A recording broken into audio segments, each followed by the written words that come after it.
You're live.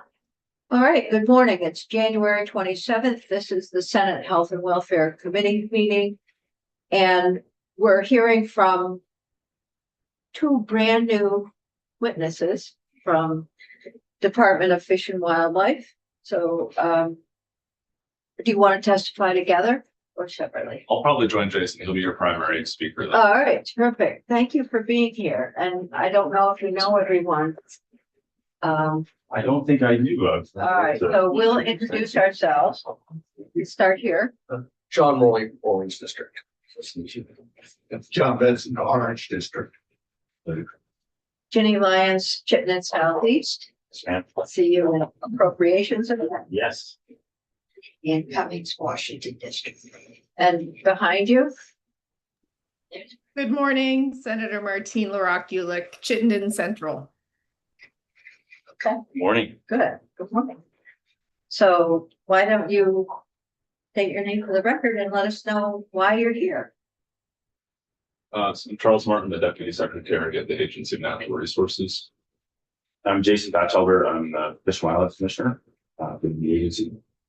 We're here for an awareness discussion on cost avoidance, food security, and health and welfare benefits that come from what I feel that the department offers as sort of an end goal of many, as our biologists and our wardens and our technical staff march through their careers. Charles has been kind enough to champion this effort for us and get us in front of a few committees. I think a lot of folks tend to forget about the food security, mental health aspect of fish and wildlife in 2026. I'll just give you a quick background. I grew up in Derby, 20-year game warden, and retired as chief warden in 2022. Became a full-time dad and a food provider, or attempted food provider. Relevant to the discussion today, and I came back as DEC commissioner in 2023 to work for Julie Moore again. And this job came open last year in July, and I stepped into that. So that's my background. But I've got Abigail on screen helping us through the slides. I don't know if you'd like me to put those up or not. So does she have permission, Melissa, to go with that? Yeah. So if you want to, Good. there we go. Terrific. So that's my first slide. Hunting, fishing, and food, and the nutritional significance of wildlife conservation in Vermont. I think my first slide and your first slide are different, but Abigail, you can jump to the next slide. So hunting and fishing in Vermont, we understand that folks perceive us in a bit of a decline in interest and participation, which is mostly untrue. Numbers wise, yes, we have less folks buying licenses, but we have very strong participation across our demographic here in Vermont. If you look at those numbers, they're very, very strong. They're very real. Our participation rates are pretty extraordinary. We do see declines where we have demographic declines, very young kids. We can't sell licenses to kids we don't have. But we certainly, the folks that are in the game are participating at a very high level. 109,000 resident hunters and anglers equates to one in six folks. I think we all participate or know someone very close to us who is a hunter, angler, trapper. And there's some towns there that correspond with those numbers, just for your interest. Next slide, please, Abigail. So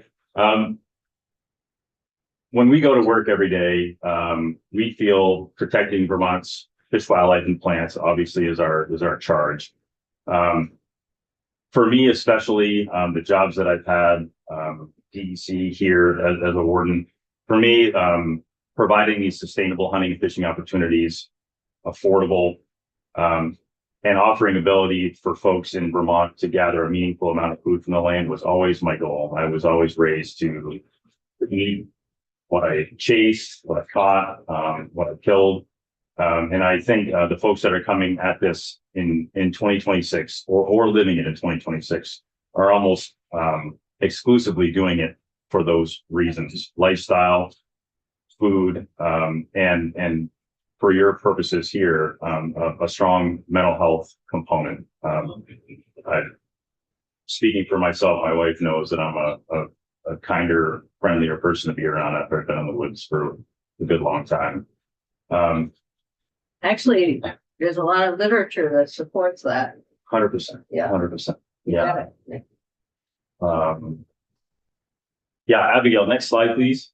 I think this gets into it. I guess it's a subsequent slide, but just some cost and affordability to go along with that messaging. My license costs quite a bit more because I have every tag that's offered by the department. But if you're looking at a fishing license or a hunting license or something similar, you're talking about pennies a day if you're buying in January.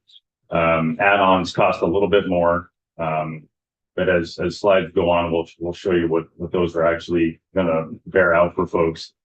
If I like to add, if you wanted to take these pennies and translate them into opportunities for yourself, if you really had the time, which is a factor, this could translate into serious economic gain for you. Probably not a good choice of words. Food gain for you if you so chose at a very low rate. Next slide, Abigail.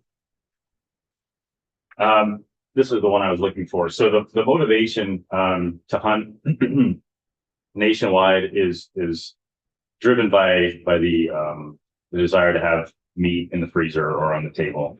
And fresh fish is a top 5 motivator. People tend to get into the fishing aspect for social reasons as well and others. But hunting, I think we're still close enough to our ancestors that folks want to provide meat when they go hunting. It is a lifestyle for a lot of people, but at certain times of the year, folks shift toward wanting to put protein in the freezer. And Vermont certainly offers that. It's the most important reason that people bear hunt in Vermont. It's the most important reason people hunt for small game in Vermont, and the third most important reason for waterfowl hunting.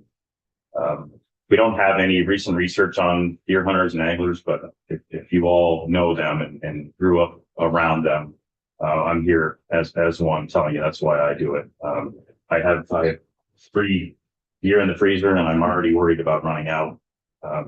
Probably shouldn't be, but yes, sir. Well, on that lines, what I had for Christmas dinner at my son's with bear, venison, fresh fish, and vegetables out of their garden. There you go. There you go. I get to be more selfish at home. My wife doesn't eat meat. My kids all devour it, but I get the 4 of us get it. My wife doesn't partake in it, but I'm with you. It's a big driver, and I think if you asked a line of hunters in November why they were going out, that'd be the main reason.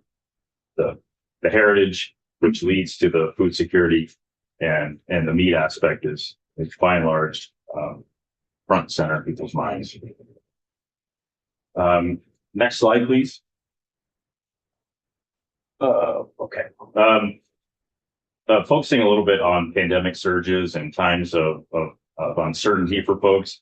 There was a study done by UVM and UMaine that showed that the food security angle was hugely present in people's minds when they were experiencing times of uncertainty.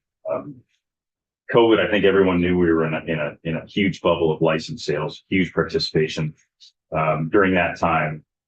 And food insecure households were much more likely to partake in those activities. Interest and participation in hunting and fishing as a food source increased wildly. And we had a little bit of a hangover from that, and now we're back to our pre-pandemic license sale data.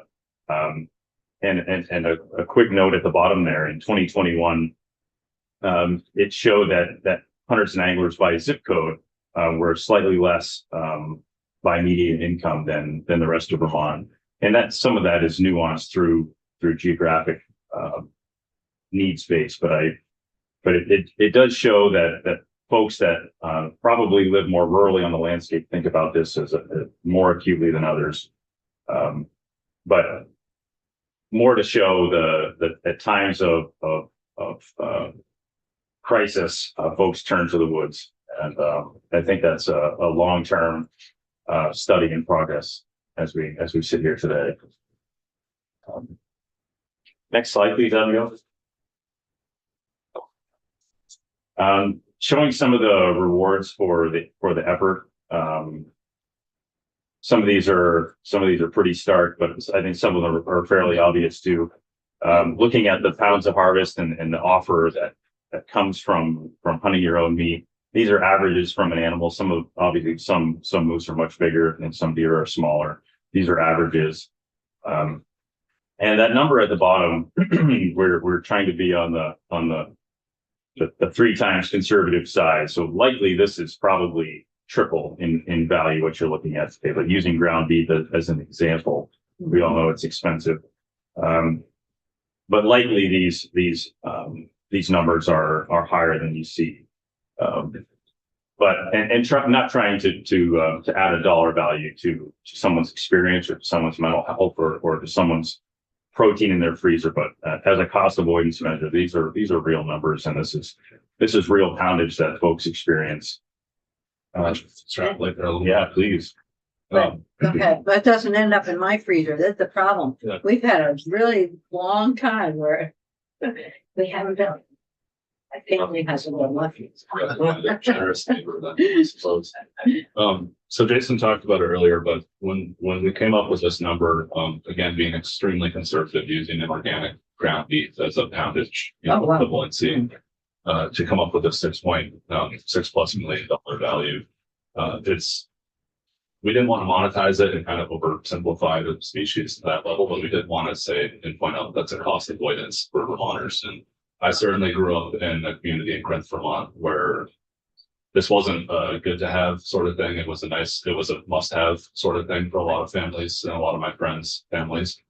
And if you think about 50 pounds of venison, I invite people, some of these websites are not reputable and it's legally nebulous, so please don't make a transaction. But if you look at the internet value of venison, factor for the fact that one whitetail is about 50 pounds of meat, we're looking at like an average of $20 a pound times 50 for just one deer, and are predominantly skewing lower half of income hunters and anglers have this opportunity to put that food in their freezer and not have to go, stress them in the grocery store. I think that's just a huge, No, it huge does. value. That obviously it's going to save people on the grocery bill. Absolutely. Okay. No. And be healthy and be social and All of the other. all the wonderful things. Yeah, trying to put it into a package in my head is hard. But I certainly don't know what I would do without that opportunity. Next slide, please, Abigail. There's some numbers here with regards to pounds of big game through regulated hunting over the years, showing fairly steady. 22, there was a blip that was part of our COVID hangover. When you don't see the numbers decline, I wanted to point out, we took this slide to point out that we are offering more opportunity every year for hunters and anglers. We're upwards of 45 more days of archery hunting than we were just a few years ago. This year will be the first year of the expanded archery season where you'll be able to hunt early and for example, downtown Montpelier with archery equipment for antlerless deer for 60 additional days if you have access to folks who want to relieve themselves of some of their hosta eating deer. That'll be an opportunity for you.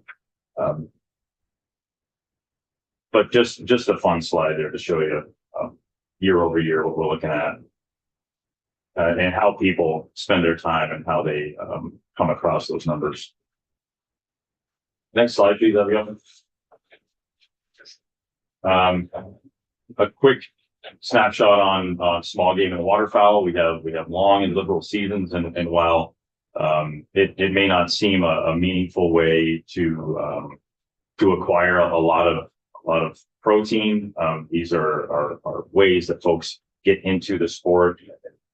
Very social and very educational ways for folks to start out into their hunting careers. And in Vermont, rough grouse is the most popular when you ask, but gray squirrel is increasing over time, mostly among young hunters in the Champlain Valley and new Americans. So a lot of the studies that we've seen in new Americans in Vermont are coming from places where squirrel is very popular. And we certainly do have the ability to sustain an increased harvest. Ducks and geese, we are fortunate to be surrounded on a couple sides by a lot of water. So we do have a lot of ducks and geese to offer. We have liberal seasons. Duck and goose and other waterfowl hunting can be intimidating to some folks, but we do harvest quite a few here in Vermont, worth pointing out. Next slide, Abigail.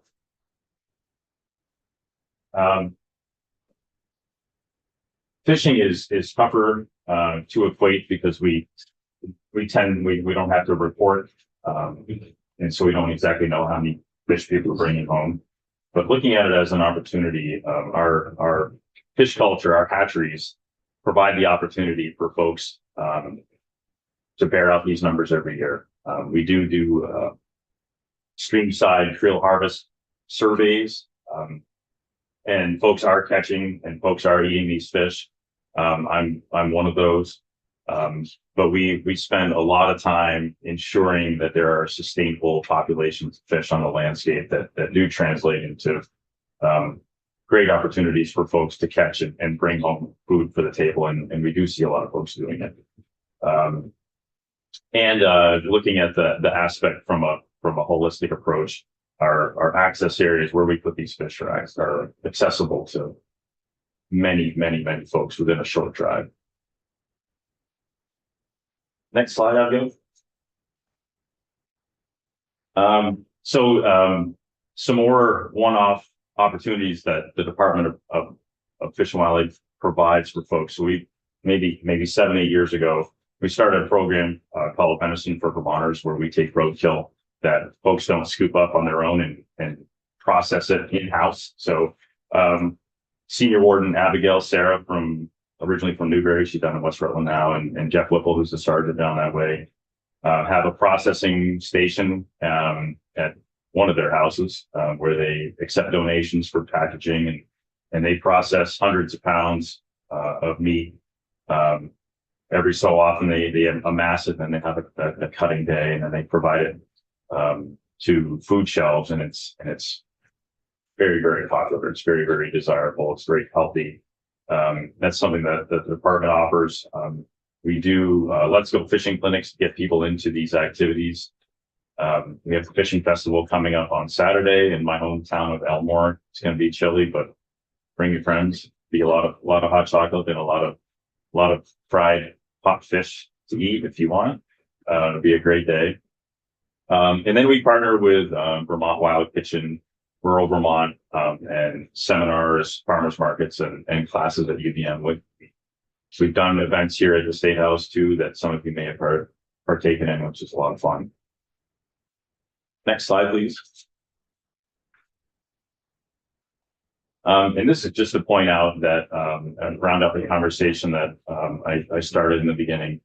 So when we look at our charge as a department, we truly go to work every day to manage our species in a way that all Vermonters can enjoy them. But looking at deer, bear, moose, turkey, fish as a food source is a responsible end game for those efforts, in my opinion, and something that not all Vermonters enjoy, but I think all Vermonters feel as part of the grit and the fabric that makes Vermont very special. And I think every technician, every biologist, every warden, every manager in the department goes to work every day to ensure that. Anyway, that's enough on that. But I know you likely feel it in a way that I can't articulate, but thank you. And last slide, please, there we go. So again, our mission is the conservation of fish, wildlife, and plants in their habitats for the people of Vermont. Our landscape is a significant source of wild food. It's open to everyone, and it's sustainable thanks to habitat conservation and regulated hunting and fishing.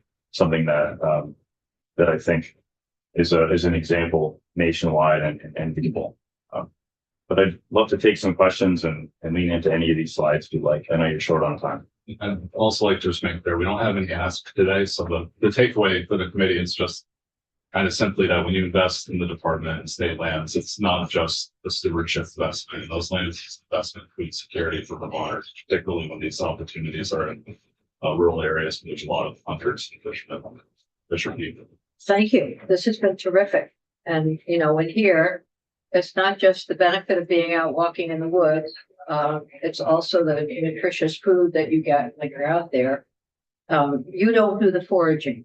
You do protect plants. So, but what about my family that got filled with foragers? So So I've been thinking about the foraging aspect because I'm a forager myself. oh, good. And fungus have made it into our state wildlife action plan, the 2025 rendition this year, which we're taking public comment on. So we're certainly as a department responsible for those species. I would have to get an education before I. Well, so no, thinking about your relationship with forest parks and recreation, and when a tree falls down, maybe it's a beech tree, and then we could get some lion's mane, and also those kind of things, those connections that you make between your two Oh, for sure. departments, right? And then the deer love some of that stuff They do. too, you know, but it gets to be a competition, or who gets it first. Thank you for this. This is terrific, and it does open up a little bit our thinking about your role, you know, especially as we see bills coming through and the importance of sustaining fish and wildlife in the state. Great. I think from my perspective, anyway, I see nods. How is the licensing funds doing in terms of support of these? So year to year right now, it's a steady decline. If you look at it from a historical perspective, we're losing our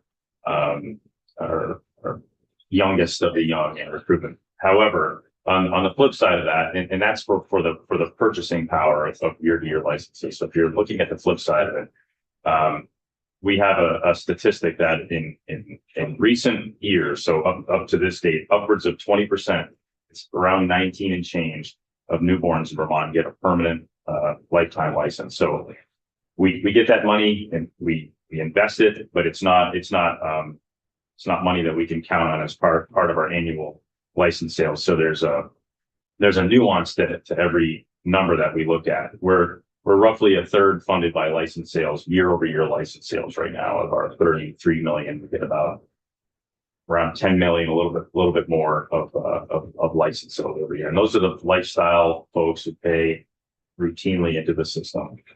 We do have the permanent license sales also for folks over 66 who paid a one time. Yeah, my dad. My mom, I think, has the fishing.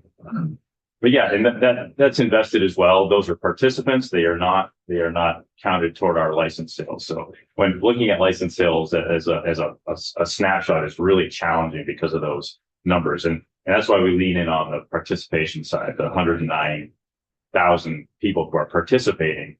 They're not all licensed. They're not all like license sales, right? They're folks who have purchased or have been through someone else's good grace, given a license at a very young age, or they don't need one until they're 15 or hunting they would. But yeah, we tend not to be able to capture those year over year because they're not buying. But I think admittedly overall because of our demographic shift, we're certainly lower than we were in the 80s. Thank you. This has been terrific. Honestly, I have a lifetime license. Thank And I don't use it all the time, so, you know, it's. I use it all the time. Yeah. My husband too. but Sure. It's good. So thanks for being here. Thank you for having us. It Yeah, was appreciate it. marvelous and happy to come back anytime. I'm sure we'll see you all. Oh, we might think about that. As long as, you know, maybe another taste test in the cafeteria. We'll look at Yeah, that. I have to check on that. I almost said we have something scheduled, but I wanted to make sure. I don't know. I know ag sometimes brings in all of the Mm. sort of cottage industry and others. So it'd be interesting. Yeah, I think we do have something scheduled. And we even have a vegan option, which will be foraged, I think. Yeah, we'll stay tuned. But thank you all so much. Thank you. All right, have a great day. Huh? Thank you, Abigail. They didn't bring in tastes for us today. Okay. Never impressed with myself. It was not sure. Yeah, be careful. My son will go. So the consequences of getting the wrong one are too severe. Yeah. We're gonna move on to S-163. And, this is the. Yeah, the class did come in. You mind closing the door? Did you come in? Thank you. That's great. So we've been through a walkthrough on this briefly. Got it a couple of times. Do you want me to just remind you what it is? That would be helpful, and then we'll go ahead. And I don't think that, I don't think Devin Green will be testifying this morning. She's here. I'm here, but I'm here to listen. You're here to listen. That's what you had contacted me, and that's fine. And we'll get you back in, ASAP. Great. Yes. Okay. Good morning, Jen Harvey from the Office of Legislative Counsel. Just to remind you briefly, S-163 is an act relating to the role of advanced practice registered nurses in hospital care. And this adds a specific reference to advanced practice registered nurses or APRNs in a couple of different places in the statutes. One is in the Patient's Bill of Rights for hospital patients, and specifying that it may be the APRN who is the attending provider responsible for the patient's care. And adding that reference in throughout that it may be the physician, it may be a physician or an APRN. And as a result, having complaints be directed either to the Board of Medical Practice or the Office of Professional Regulation, and adding in some references to the osteopathic physician license chapter, in addition to existing references to the MD or medical practice based physician chapter. And then the chapter on hospital licensure requirements, adding in that patients admitted to the hospital would be under the care of a state licensed physician or advanced practice registered nurse. So adding advanced practice registered nurses in two places where they are not currently mentioned in statute, and where in fact specifically says physician. But I believe you heard from OPR that this is within the scope of practice of APRNs, and they suggested taking out some additional language that is in the bill as introduced, requiring physician consultation and support to be available. And they said that's not required in the existing scope of practices, but actually be a narrowing of the authority, and so recommending that language be struck. Okay. So the other addition is OPR, because it is an APRN. Right, and also adding in some specific references to osteopathic physicians who may be the physician, and they are regulated at OPR, not Board of Medical. Questions for Jen? All right, good. Thank you. Always good to have a reminder, especially after a snowstorm. Well, all right, so we have Michelle Wade, nurse practitioner from the Nurse Practitioners Association. I think we're gonna co-testify with Jade. That would be if that's great. okay. So it's Michelle and Jade together. That would be fantastic. Hop right up there, Jade. And Can I ask the other two folks, I know who Devin Green is, I don't know you, but you mind just Oh, we're just Here. interns, just taking notes interns for, for Gail and Zach's, or Gail's Zach's. oh, those interns, okay, Yes. thank you, thanks for being. I thought you might be APRNs, just check. I think I had a number watching online this morning. Oh, everybody's online, including Senator Gulick, who is here with you. And I think what we'll do is we'll introduce ourselves, because you don't know us. We are running about you. John Morley from Orleans. John Benson, Orange District. Ginny Lyons, Chittenden Southeast. In Cummings, Washington District, right here. And behind you is Senator Gulick. Hi, I'm Martine LaRock Ulick, Chittenden Central. Nice to see you. And for the record, I'm Michelle Wade. I'm the president of the Vermont Nurse Practitioners Association. I'm Jade Kaplan. I'm a member of the Vermont affiliate of the American College of Nurse Midwives. So we came in today to speak with you folks about S-163. First, thank you, Madam Chair and members of the committee for the opportunity to testify. I did submit written testimony, and I'm one of these people that doesn't like to read what I already submitted. So I'm just gonna do some bullet pointing. I just want to emphasize first for everybody, though, that advanced practice registered nurses already have, as OPR stated, the education, training, and legal authority within our scope of practice to admit and attend to patients. So this is not a change in scope of practice. This is not an expansion of anything. This is really just some language cleanup that has been in statute that needs to match what our scope of practice is. And that was the whole intent of us submitting S-163. These responsibilities that we do on a daily basis naturally include admitting and attending to our patients, and we're already doing it on a daily basis. As a matter of fact, when I leave here today, I'm going back to my hospital and take care of my patients that are on service right now. What is your hospital? I currently work at Gifford in Oh. Randolph, so Okay. yes.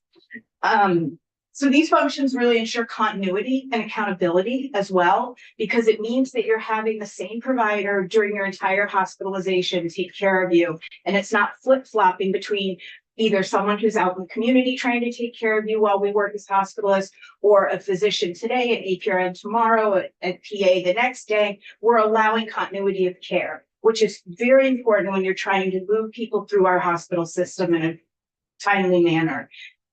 Also, I want to talk about the rural nature of Vermont.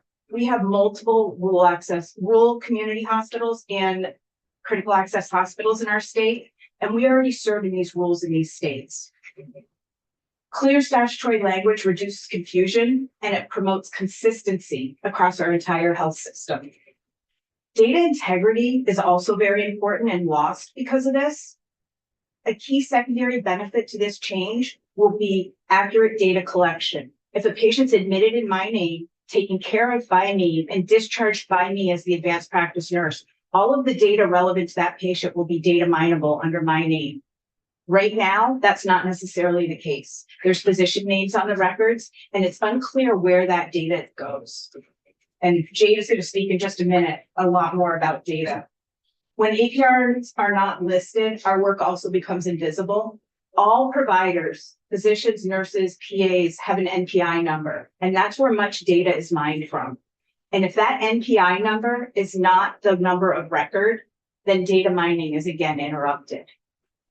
And clarifying this will help accurately capture the full contribution of APRNs. Jade is going to speak about data for just a minute. Okay, so I am a resident of Charlotte. However, I work in NVRH at St. Johnsbury. So I'm particularly in love with the Northeast Kingdom. I just haven't been able to get my family to move there with me. So I've been Well, we working at like you in Charlotte. I love Charlotte, absolutely. My tenure at NVRH has been 9 years full time now. And I've been a nurse midwife APRN for over 35 years. So I've been doing this a while. When I admit a patient in labor or for any other reason, a maternity care patient to the hospital, I'm lucky enough to be working at a critical access hospital that does recognize full practice authority from its APRNs. And so my patient has my name on their bracelet.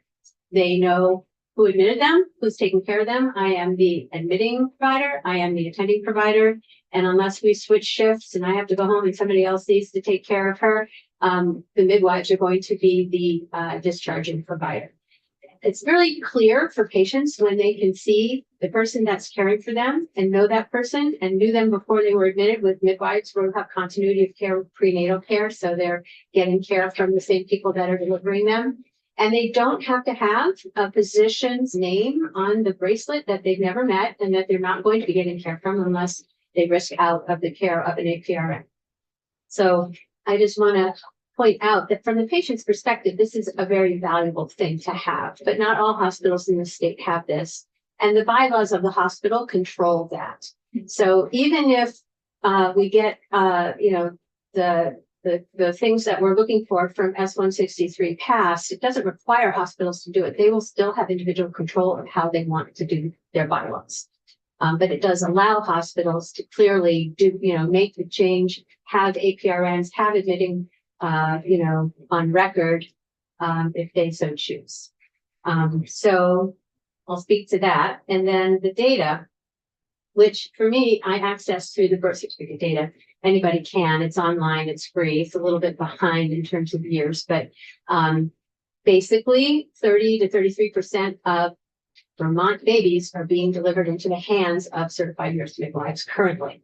What we don't have any data on is how many more women are getting prenatal care and other types of GYN and family practice care, not family practice, family planning care from nurse midwives, because that data is not captured in any way. So if you extrapolate, say, another 20% of women are getting care from nurse midwives that end up being delivered by physicians because they've now risked out of the care of the nurse midwife. The midwife has collaborated, consulted, or referred appropriately according to her scope of practice to the OBGYN. And then the lady ends up being delivered by the physician. That woman is counted toward physician deliveries in the birth certificate data, and all that care that the midwife provided prenatally and will probably continue to provide postpartally is lost to the data. So if you extrapolate except the 15 to 20% transfer rate, it actually could be theoretically now, because I don't have this data, it is invisible. Over 50% of the women in Vermont are touched in some way during their pregnancy by nurse midwives. But again, we don't have the data.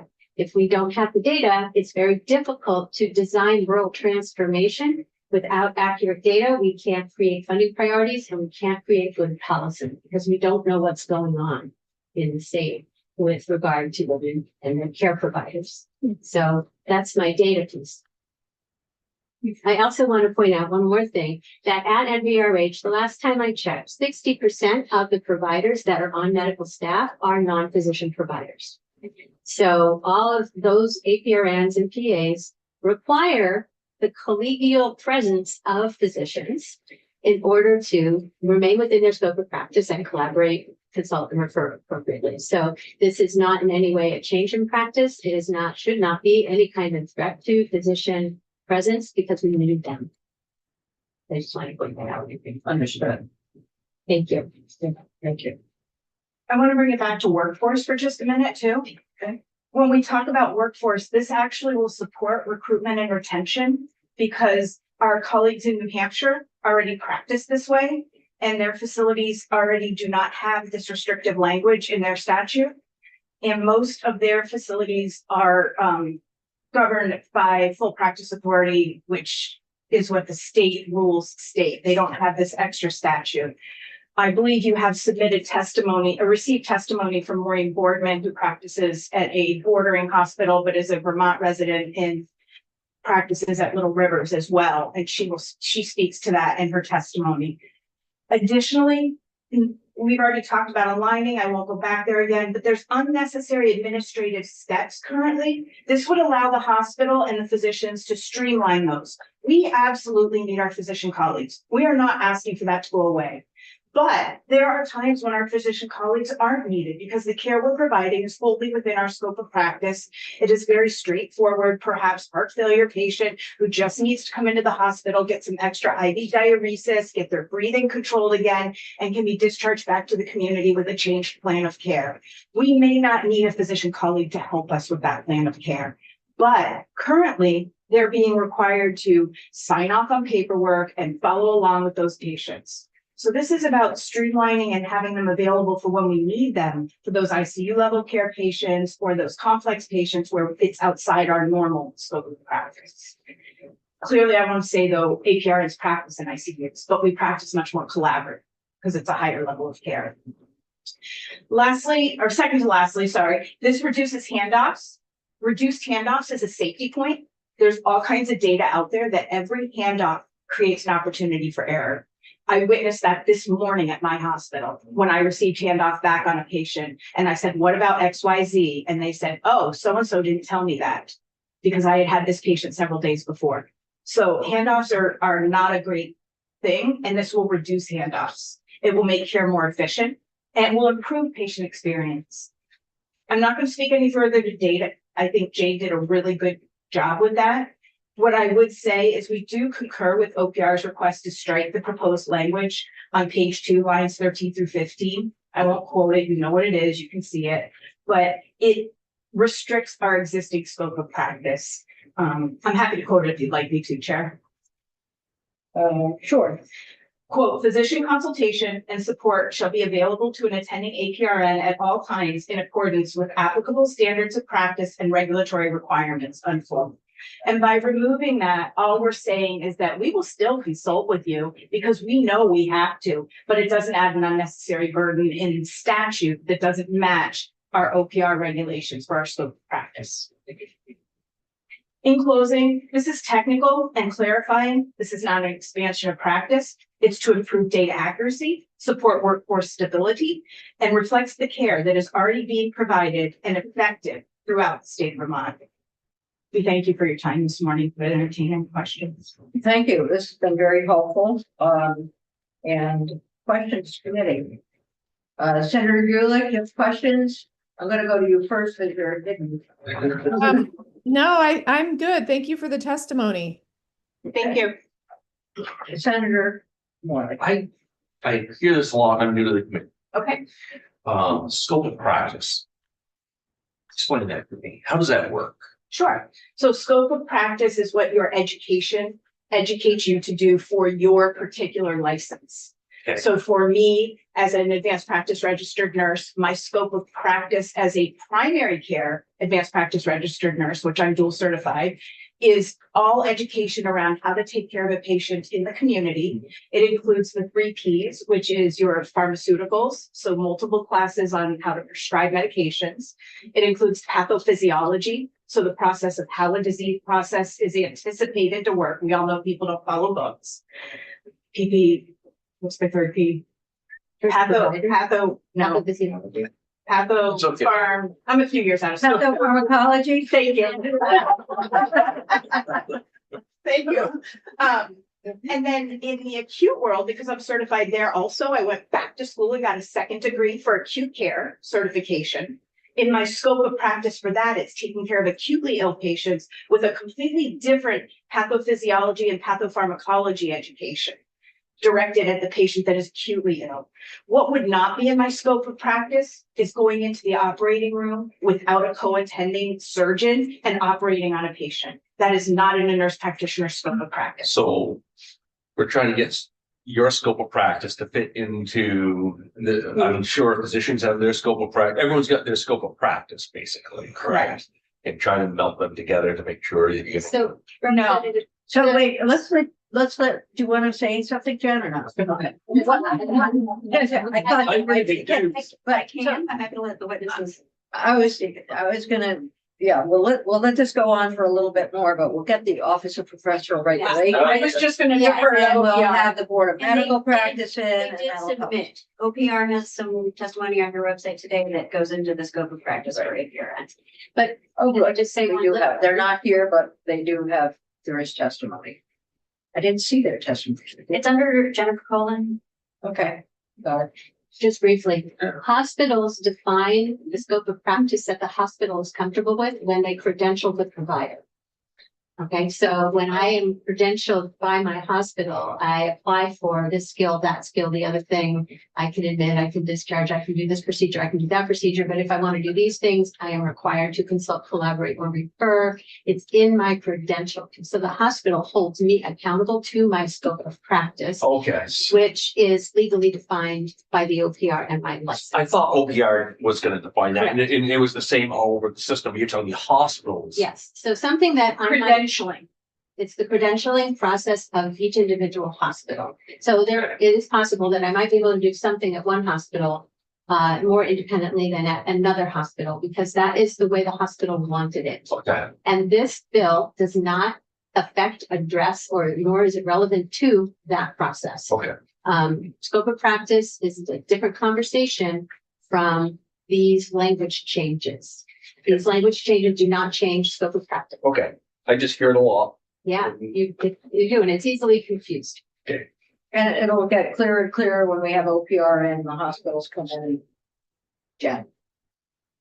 Do you want me to add a little clarification as well? Yes. So again, Jen Murphy, Office of Legislative Counsel. I think the only piece I would add, I don't disagree with anything the witnesses said about the bill, is I think as I understand it, the purpose of the bill is to really reflect the existing scope of practice of APRNs in language that currently only refers to physicians, even though the APRNs are authorized to do the things that the bill would recognize that they do.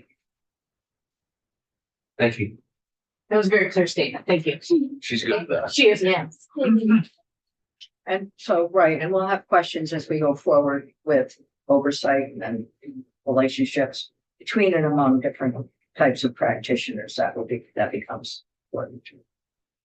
Okay, any other questions for our guests? Thank you. This has been terrific testimony. And we don't have any other testimony this morning, so you can find a seat. And I'm going to ask, I know that Boz is here and I know VMS is here, Vermont Medical Society, and the hospitals are here. And we will pick your testimony up another day, but we have a few minutes right now if you want to say anything at all at this time. Jessa Barnard, Vermont Medical Society. I'll just say we are still gathering member feedback. We have definitely heard significant feedback and conversation, but our board specifically had set aside some time on the 4th to discuss this. So I don't have an official position for you as of today. Thank you for allowing us to come back at a later time. Okay. And Devin Green, Vermont Association of Hospitals and Health Systems, we're in a similar position of gathering information from our members, and we have a chief medical officers meeting on Monday, February 2nd. And actually outside in the hallway, I invited Michelle Wade to come and speak at that. And so we'll have more information after that meeting. Okay, so when that happens, then we will be scheduling additional testimony on this from the Board of Medical Practice, OPR, and then you folks, VMS and us, and hopefully there'll be a conversation outside, my favorite place. We can get something accomplished. I know that when OPR was in initially, and as I said, we will have them in again, they did ask to have that sentence struck that's on page 2 that you identified. All right, any other questions? Okay, so that's it for today, but Jen, after we've heard about this, do you mind going through it one more time with us? Because I don't think it hurts. Sure. Calista, can I get a Zoom link and I'll flip the language up and we can look at that? That would be great. That would be great. We have time to do that. We'll take a little deeper dive.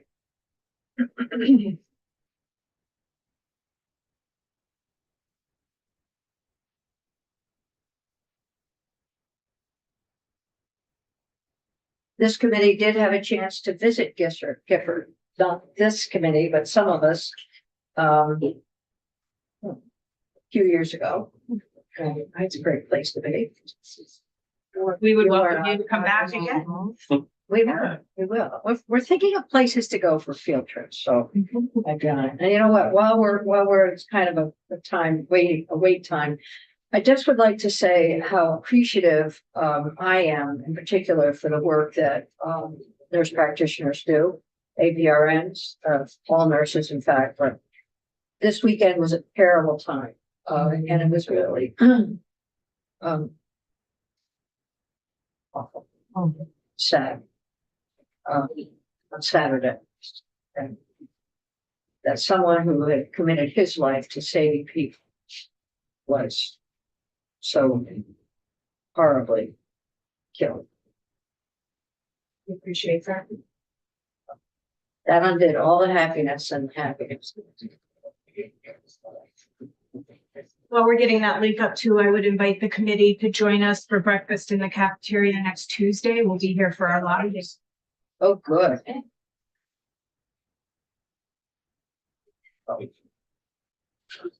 Thank you.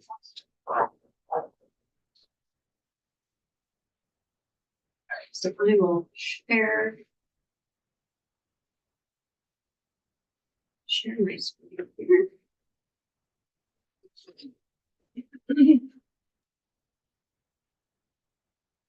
So as we start going through this and marking the bill up, because this will be a little deeper dive, if you want a copy of the bill, let Calista know.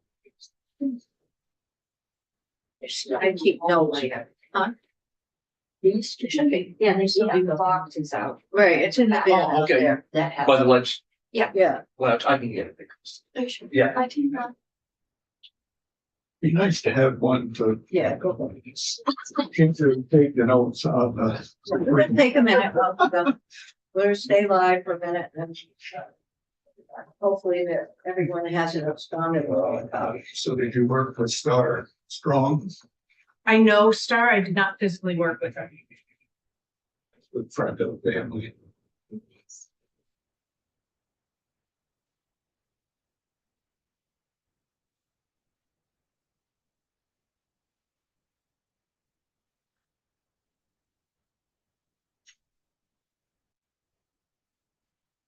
Are you refreshed? Yeah, I'll be good. Ready to go for this good week? Lots of good stuff to get to this week. Later.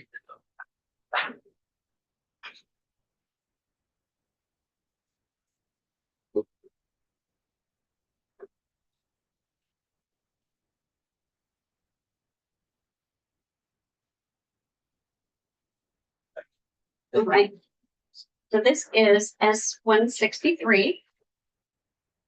An act relating to the role of advanced practice registered nurses in hospital care. And section 1, again, sections 1 and 2, the context here is the Bill of Rights for hospital patients.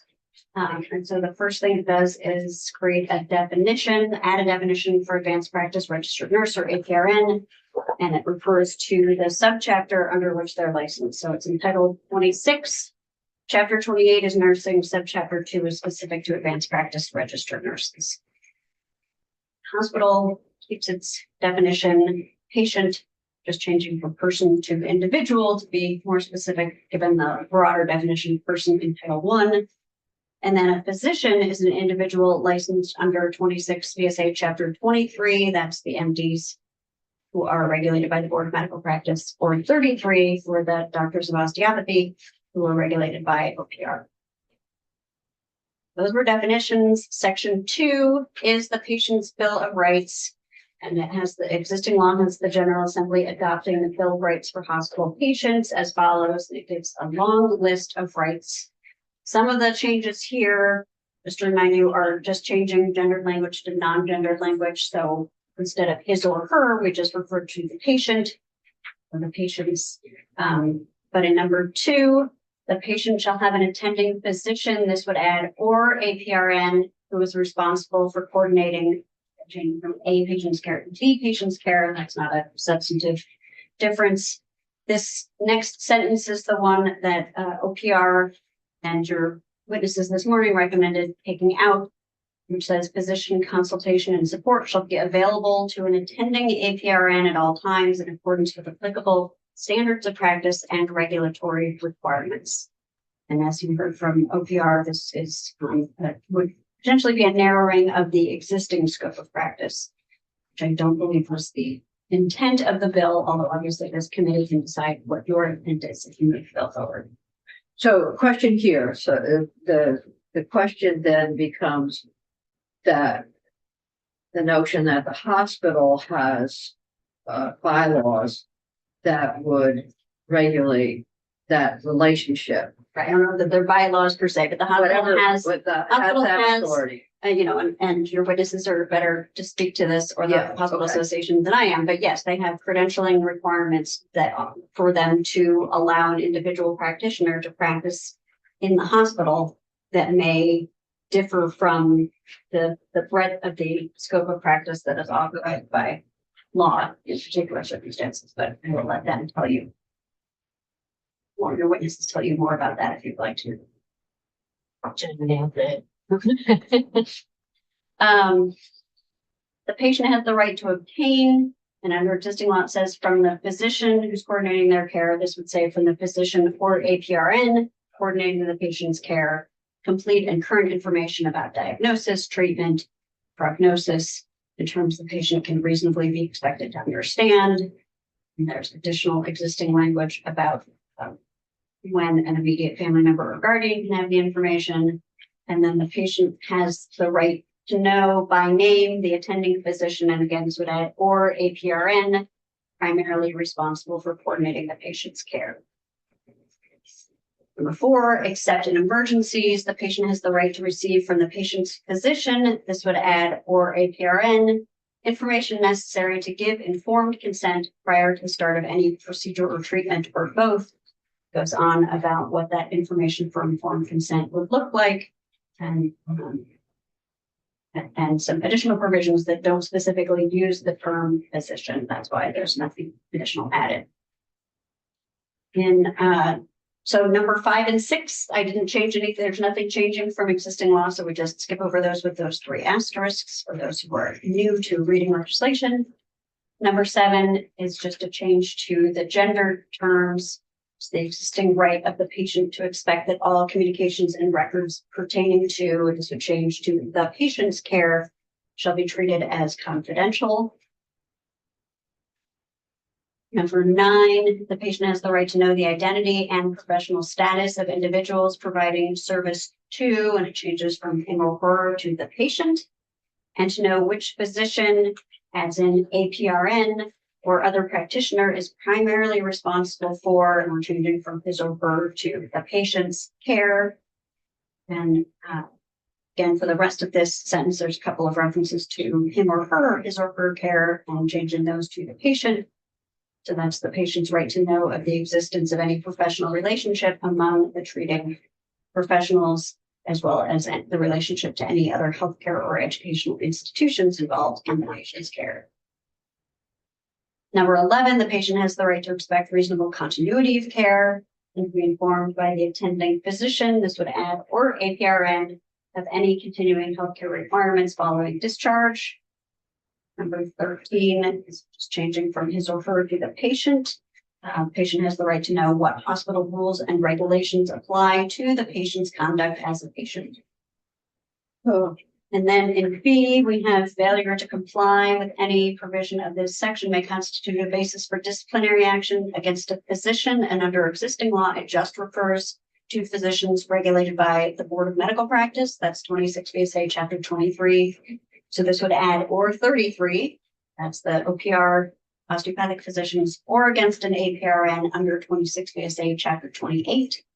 And a complaint may be filed with not just the Board of Medical Practice, but also OPR as applicable based on the license held by the practitioner. Subsection C, just slow down here.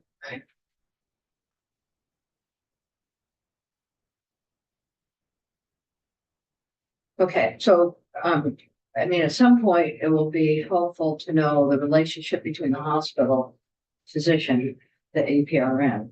So, does an APRN have, and this is a general question, I think it's important, I have to answer it would the APRN upon admission have the authority to say this person needs to go to surgery? Would the APRN have the authority to say this person needs to go first to ICU and following that to surgery, or first to surgery, then to the ICU? What is the level of authority that the APRN, what is the scope here for the APRN? How does it dovetail with what a physician can do? Trying to get that sorted out, because in here it looks like they're exactly the same. I think in this Bill of Rights, it treats physicians and APRNs the same as far as having an attending clinician who is responsible for coordinating the patient's care. When we say coordinating, that's the question, that's the word I'm after there. Coordinating the care. It's the existing language. I can't tell you, I can't tell you how it gets implemented. This will be fun. Right. So I think you may want to ask OPR these questions, because they did testify that this was not an expansion of the scope of. Yeah, care. absolutely. I understand. I mean, it's a hospital. My PCP right now is an APRN. Before that, it was an MD. I've rarely been in the hospital, but I've never seen my primary care provider in the hospital. I see whoever is on rotation at that point, and I'm never sure who's in charge. And I wouldn't see this being any different than the rules that would, other than the scope of practice, the rules that would guide an MD once the patient is in the hospital. Agreed. So that's kind of the way I'm looking at it, but then it's the hospital that's making the decision about who and how. Okay? So, No. so, We need to clarify. Michelle Wade for the record. I would give you an example and see if this helps clarify.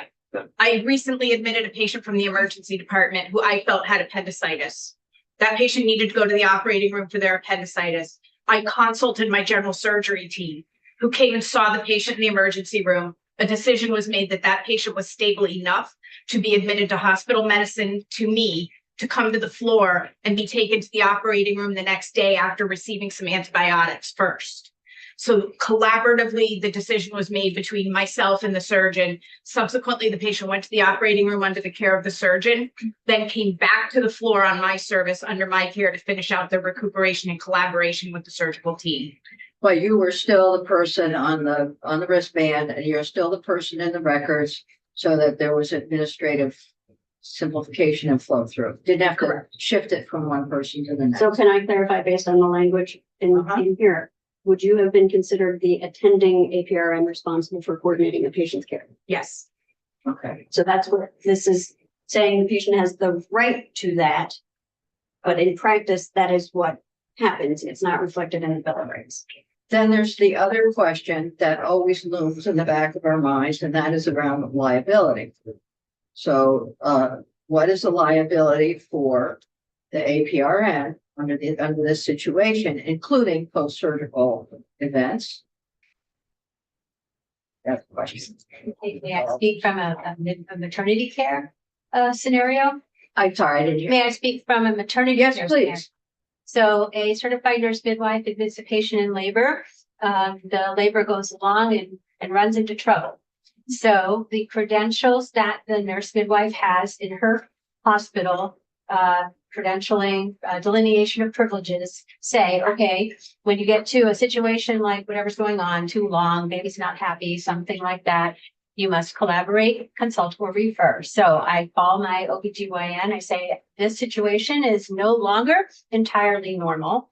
We need medical input. I need a consult, come and look, come and see, talk to the patient. I introduce the physician if they haven't already met to the patient.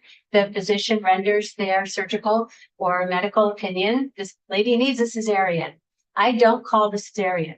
I'm consulting, I'm collaborating, and now I'm referring. I am still the attending and the admitting provider. The patient goes and has her cesarean. I might go and even be a surgical first assist if my credentials include that, which at my hospital they do. And then once the patient is 2 weeks post-op and has finished her surgical follow-up, she returns to midwifery care if that's appropriate. So sort of how it flows. I think you Okay, looked but at it liability. still doesn't get to my question, and this may not, this isn't a question for you necessarily as much as for everyone, including OPR, Board of Medical Practice, and our liability insurance. Who is liable for the care?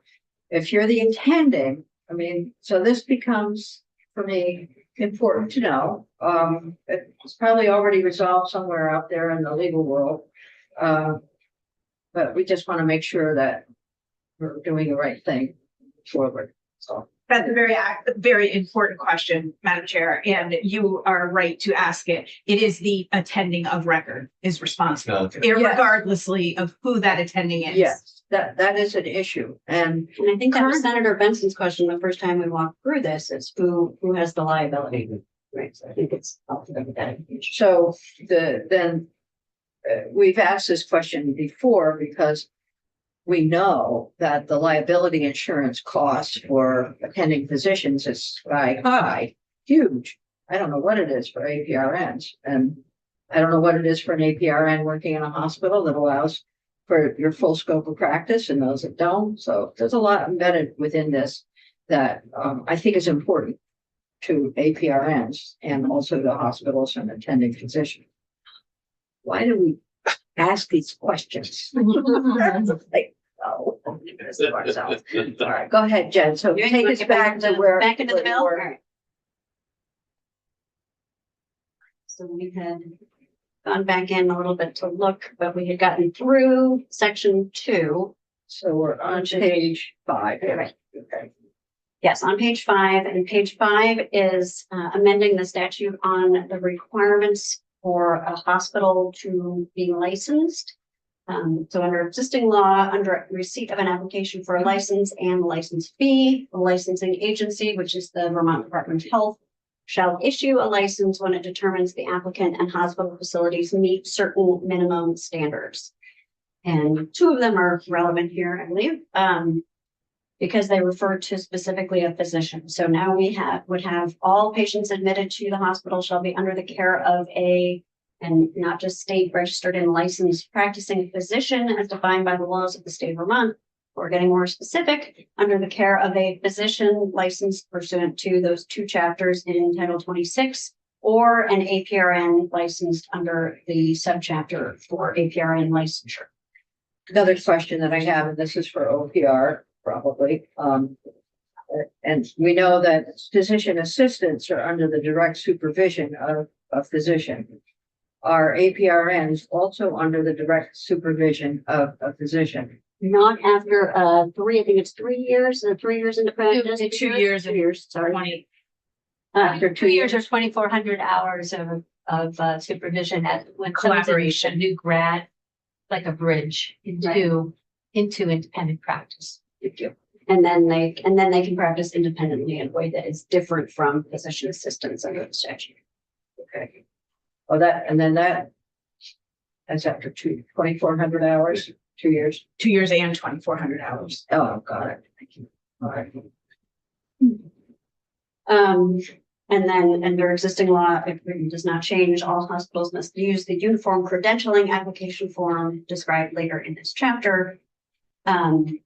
And then also one of the requirements for hospital licensure is that professional case records must be compiled for all patients and signed by the attending current law says physician. This would add or advanced practice registered nurse, and then continue the requirement that they be kept on file for at least 10 years. Okay. Madam Chair, basically it's definitions, right, changes. And one big sentence sounds like in the patient bills of rights. But the one big new sentence is the one that Right, PR is out right, to come out. And then the rest is just his or her patients and the most of it and adding APRN. Right, it's really adding APRN anywhere physician is mentioned in the hospital patient bill of rights and the requirements for hospital licensure. Yeah. And they're only mentioned a couple of times, so it's But those are the big things. Yep. those big things. All within the existing scope. All within the Correct. existing scope of practice, but not reflected in the hospital patient bill of rights or the requirements for hospital licensure. That's what's heavy. Essentially, nothing's gonna change, but that thing that gets stuck on the wall in very fine print that no one reads. Sure, they have to reprint all the hospital patient bill of rights. I say that because I saw it in there the other day while I was waiting for my husband. I know, I see it every time. I'm working on that. Okay, so we've asked more questions than we've answered. Maybe not, but we have a lot of questions. We want to go through this with Board of Medical Practice, OPR, hospitals, and physicians. So that's all that testimony in. Right, and the Board of Medical Practice, I think, by virtue of who the executive director is, also being the head of hospital licensure, it'd be helpful to have Yeah. David really speak to that aspect as well. Is this currently in? We haven't seen him in a while. No. Okay. Used to be a regular fixture. Okay. Questions for Jen or general questions that you would like to have asked. Have them, if you can get the questions that we will be asking folks. Let me know. We can have Callista send that list off to anyone who's coming in to testify or to offer repeat testimony. You've heard the questions. So this is good. Okay. Well, we have some time. We are going to go off live.